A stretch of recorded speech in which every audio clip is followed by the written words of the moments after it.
Dans les années folles, quand le cinéma d'animation balbutiait encore ses premiers pas, Walt Disney expérimentait des techniques audacieuses. Des courts-métrages en noir et blanc mêlant prise de vue réelle et animation, et ce fut l'occasion de la naissance de personnages dont un en particulier, ça s'est passé un 15 février 1925.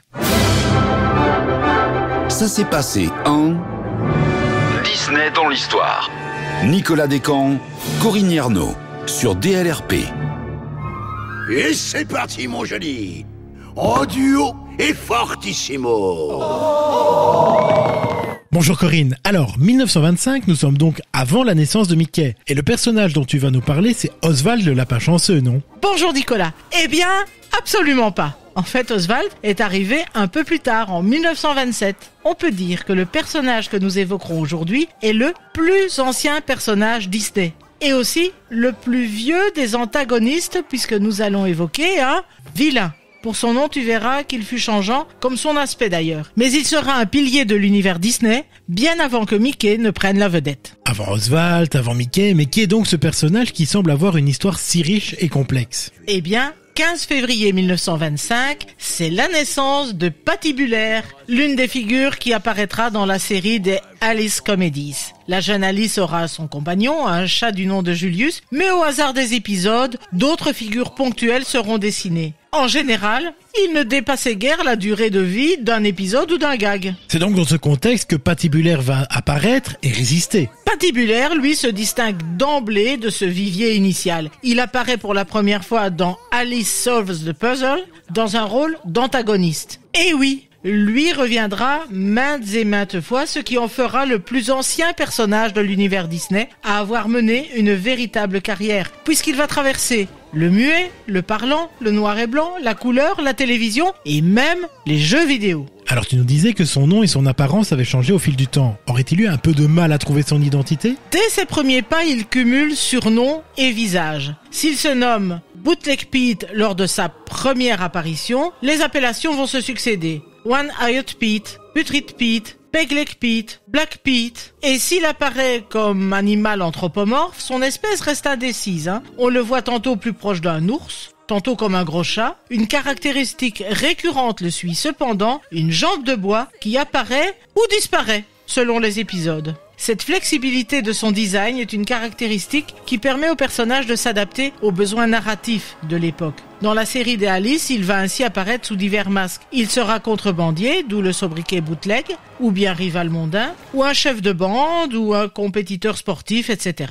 Mais on sait que la série des Alice va se terminer, Patibulaire, lui, va rester. Quand la série Alice se termine, Pat va migrer chez Oswald, le lapin chanceux, sous le nom de Putrid Pete, gardant toujours son rôle d'opposant, même s'il n'est pas encore le méchant qu'on associera plus tard uniquement à Mickey. Ce qui sera extraordinaire à l'époque, c'est que ce passage dans la série Oswald va l'amener à une double carrière se partageant entre deux studios. Alors on s'en souvient, Walt va perdre son personnage d'Oswald, mais est-ce qu'il va garder Patibulaire ? Quand Walt Disney perd les droits d'Oswald le lapin chanceux en 1928, c'est suite à un coup monté par Charles Mintz, le distributeur de la série, qui travaillait avec Universal, alors propriétaire du personnage. Mintz non seulement revendique Oswald pour Universal, mais il débauche aussi la majorité des animateurs de Disney. Seul Ub Iwerks, ami proche et collaborateur clé de Walt Disney, reste fidèle et ne suit pas le mouvement. Résultat, Putrid Pete continue à intervenir dans les histoires du lapin chanceux.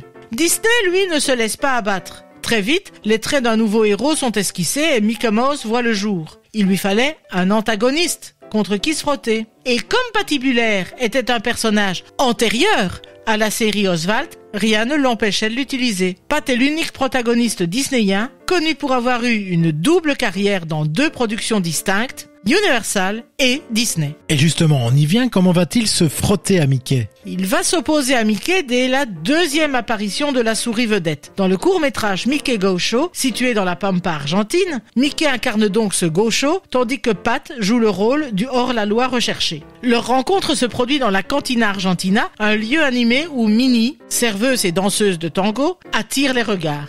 Pat profite de l'agitation pour enlever Minnie et s'enfuir à cheval. Mickey, déterminé à la sauver, poursuit Pat, engage un duel à l'épée, marquant leur première confrontation. Ils seront ensuite à nouveau opposés dans le fameux Steamboat Willie qui suivra. Donc, à partir de ce moment, il devient l'opposant récurrent de Mickey. Mais pas seulement, il me semble. Il est normal de le voir évoluer au fil du temps. Avec la couleur, Pat perd peu à peu son image de brute pure et devient un peu plus polyvalent. Shérif, voisin grognon, propriétaire cupide, etc.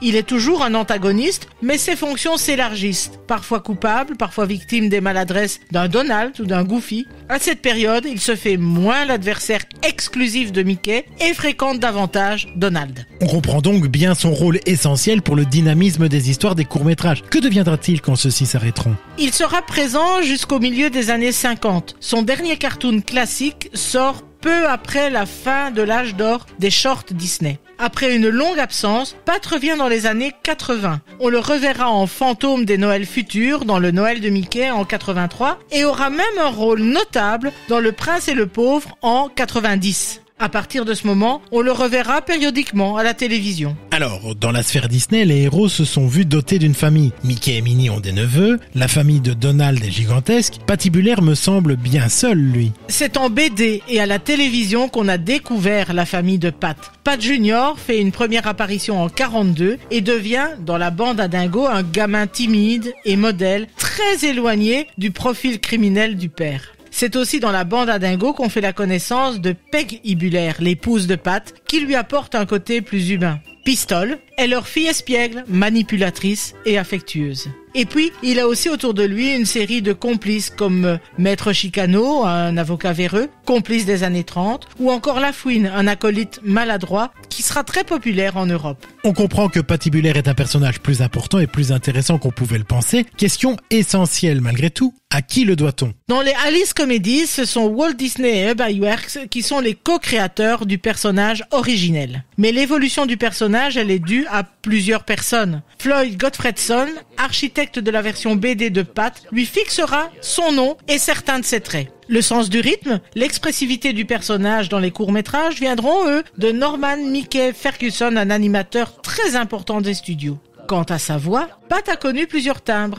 Celui de Walt Disney dans les premiers parlants, puis Billy Bletcher qui apportera sa voix grave, iconique des années 30 aux années 60. En français, c'est Alain Dorval qui le double depuis les années 90, mais on a connu des productions antérieures avec des voix mythiques comme celle de Roger Carrel. Bon, je m'étonne quand même que malgré son ancienneté, Pat soit relativement absent des parcs. Effectivement, il n'est pas un grand ambassadeur dans les parcs. Il y a d'ailleurs très peu de rencontres avec le personnage, contrairement à Mickey ou Donald. Notons que c'est le cas de plusieurs personnages de la première heure. Je pense par exemple à Clarabelle ou à Horace. Aux États-Unis, on le retrouve plutôt en élément décoratif. Ce choix souligne son statut de personnage emblématique, mais secondaire dans la politique meet and greet. Un personnage caméléon qui commence comme brut devient méchant et qui finit par se domestiquer et trouve une seconde jeunesse. Merci Corinne de nous avoir fait rencontrer ce personnage qui nous montre que l'important n'est pas seulement l'ancienneté, c'est la capacité de continuité en se renouvelant. Je vous rappelle quant à vous que vous pouvez retrouver cet épisode ainsi que tous les autres sur notre radio sur dlrp.fr et en vous abonnant à notre podcast sur votre plateforme favorite. En tout cas, ça s'est passé un 15 février 1925. À bientôt Corinne. À bientôt Nicolas. Rendez-vous samedi prochain pour un nouvel épisode de Ça s'est passé en sur DLRP.